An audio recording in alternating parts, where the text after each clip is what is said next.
Audio Jungle.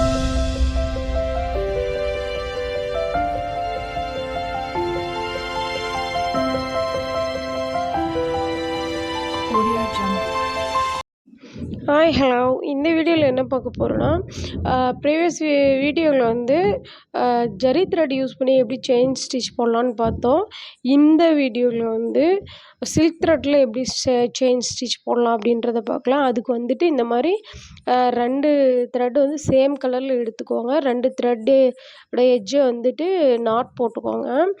2 த்ரெட்டுமே வந்து same கலராக தான் இருக்கணும், வேறு வேறு கலராக எடுத்துக்காதீங்க. பிகினராக இருந்தீங்கன்னா இந்த ஸ்டிச்சஸ் கொஞ்சம் ரிஸ்க்காக தான் இருக்கும். கற்றுக்கிட்டிங்கன்னா உங்களுக்கு வந்து ஈஸியாக தான் இருக்கும். சரிங்களா? அதே சேம் ப்ரொசீஜர் தான்.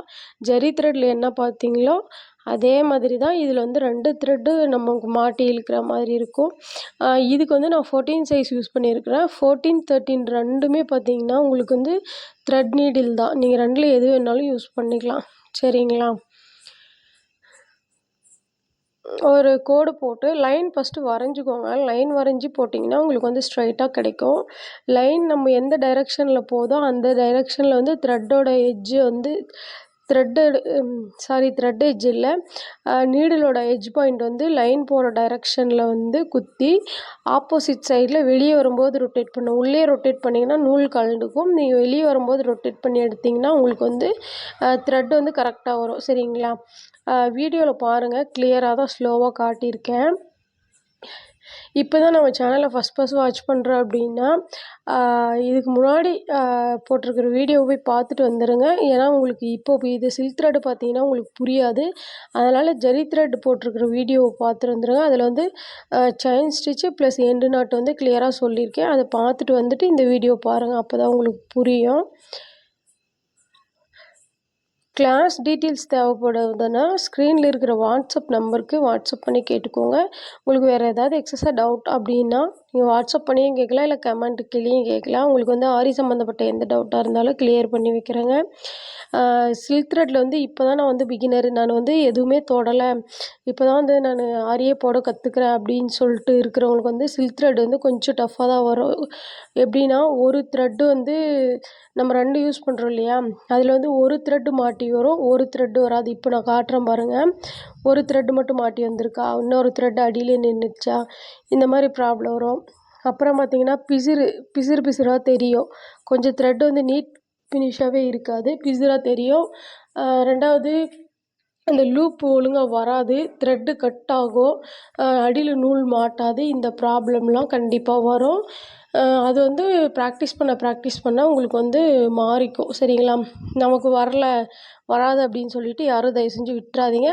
அப்புறம் செயின் ஸ்டிச் பார்த்திங்கன்னா எதுக்கு யூஸ் ஆகுதுன்னா, நம்ம ப்ளவுஸோட பார்டருக்கு ஸ்டார்டிங் வந்து எந்த ப்ளவுஸாக இருந்தாலுமே ப்ளவுஸோட பார்டருக்கு தான் வந்து ஜரி த்ரெட்டில் போடுவோம். ஃபஸ்ட்டு முடிஞ்ச அளவுக்கு 3 லேயர் கிட்ட போட்டுக்கோங்க. ஏன்னா நான் மடித்து அடிக்கும்போது நல்ல கிளியராக இருக்கும் தையல். சரிங்களா? அதனால தான் ஒரு 2 இல்லைன்னா 2க்கு மேலே நீங்கள் எத்தனை வேணாலும் போடலாம். சிங்கிள் ஸ்டிச்சஸாக போடக்கூடாது. இந்த செயின் ஸ்டிச் வந்து அதுக்கு தான் யூஸ் ஆகுது. சரிங்களா?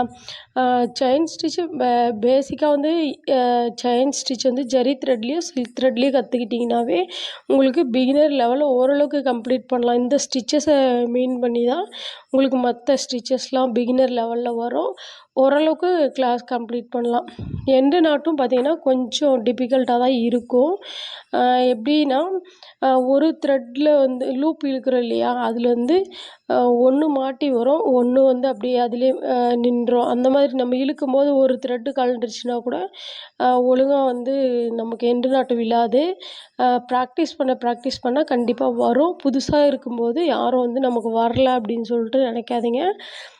பொறுமையாகவே வீடியோ வந்து ஒரு டைமுக்கு 2 டைம் கூட வாட்ச் பண்ணுங்கள். சரிங்களா? ஜரி த்ரெட்டில் எண்டு நாட் வந்து கிளியராக தனியாகவே போட்டிருக்கேன். அதை பாருங்கள். அதே சேம் தான் இது. ஒரு சிலர் வந்து லூப்பு மேலே தெரியுதுன்றீங்க, அது ப்ராக்டிஸ் பண்ண மறைஞ்சிக்கும். சரிங்களா? ஷேப்ஸ் வந்து போட்டு காட்டுறேன். ஜரி த்ரெட்டில் தான் போடுறேன். நீங்கள் வந்து பிகினராக இருந்தீங்கன்னா முடிஞ்ச அளவுக்கு ஜரி த்ரெட்டில் வந்து நல்லா ப்ராக்டிஸ் பண்ண கற்றுக்கிட்டு அதுக்கப்புறமேட்டு சில்க் த்ரெட்டு போங்க. ஜரி த்ரெட்டு எடுக்கவே சில்க் த்ரெட்டு போனீங்கன்னா உங்களுக்கு ஸ்டிச்சஸ் ஒழுங்காக போட வராது சரிங்களா. ஜரி த்ரெட்டு வந்து நல்லா ப்ராக்டிஸ் பண்ணிவிட்டு அதுக்கப்புறமேட்டு சில்க் த்ரெட்டுக்கு போங்க. இந்த 3 ஷேப்பும் போட்டு காட்டுறேன். இது எதுக்காகனா எப்படி இப்போ ப்ளவுஸ் வந்து யூ ஷேப்பில் வருதுன்னு வச்சுக்கோங்களேன், ரவுண்ட் நெக்கு, அதுக்கு வந்து இந்த ரவுண்டு யூஸ் ஆகும். இந்த இது ட்ரையாங்கிளில் இந்த ஸ்கொயர்லாம் எதுக்கு போட்டிருக்கேன்னா, அந்த ஷார்ப் எட்ஜ் இருக்குது இல்லைங்களா, 3 ட்ரையாங்கிளில் 3 எட்ஜஸ்ஸு, ஸ்கொயரில் 4 எட்ஜஸ்ஸு, அந்த எட்ஜஸ்லாம் எப்படி கம்ப்ளீட் பண்ணுறது அப்படின்றதுக்காக தான் இந்த ஷேப்ஸ் கொடுத்துருக்கேன். ஃபைனலில் ஒரு 4 ஷேப்ஸ் வந்து ட்ராயிங்காக வரைஞ்சிருக்கேன். அது வந்து உங்களுக்கு ப்ராக்டிஸ்க்காக, அதை வந்து ப்ராக்டிஸ் பண்ணி பார்த்துக்கோங்க அந்த ஷேப்ஸ் எல்லாமே.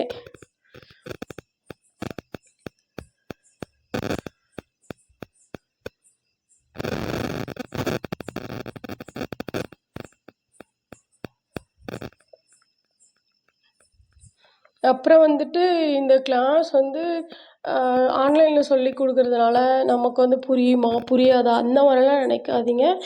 நீங்கள் வந்து அமௌண்ட் ஒரு 5000 10,000 கட்டி ஒரு கோர்ஸ் ஜாயின் பண்ணி நீங்கள் லேர்ன் பண்ணுறீங்களா, அதை விட ஒர்த்தபுளாக இருக்கும் சரிங்களா. பேசிக்ஸ் செயின் ஸ்டிச்சிலிருந்து நீங்கள் இப்போ ட்ரெண்டிங்கில் இருக்கிற நெக்லெஸ் அட்டாச்சிங் வரலையும் உங்களுக்கு வந்து ப்ளவுஸ் வந்து எல்லாமே கற்றுக் கொடுத்துருவோம். ப்ளவுஸ் மார்க்கிங்கு, ப்ரைட் ஒர்க்கு அந்த மாதிரி சரிங்களா. இதுக்காக தான் இந்த ஷேப் போட்டேன். இப்போ ஷார்ப் எட்ஜில் என்ன திரும்பி பண்ணுறீங்க, அந்த டைரெக்ஷன் போகுது இல்லைங்களா, எந்த டைரெக்ஷனில் போகுதோ அதுக்கு ஆப்போசிட்டில் ஒரு குட்டியாக ஒரு லாக் போட்டுக்கோங்க. ஏன்னா அது வந்து நம்மளுக்கு ஷேப்ஸ் காட்டுறதுக்காக சரிங்களா. இப்போது ட்ரையாங்கிள் வந்து ஸ்ட்ரைட்டாக இப்போ நான் ஸ்டிச்சஸ் போட்டு போகிறேன்னா, இப்போ அந்த இதில் எட்ஜ் பாயிண்டில் வந்து நான் ஆப்போசிட்டில் ஒரு லாக் கொடுத்தேன். அந்த மாதிரி ஒவ்வொன்றுத்துக்குமே ஷார்ப் எட்ஜில் வந்து நீங்கள் ஆப்போசிட்டில் ஒரு சின்னதாக ஒரு லாக் போடணும். நீங்கள் லாக் போட்டால் மட்டும்தான் அது ஷேப் காட்டும்.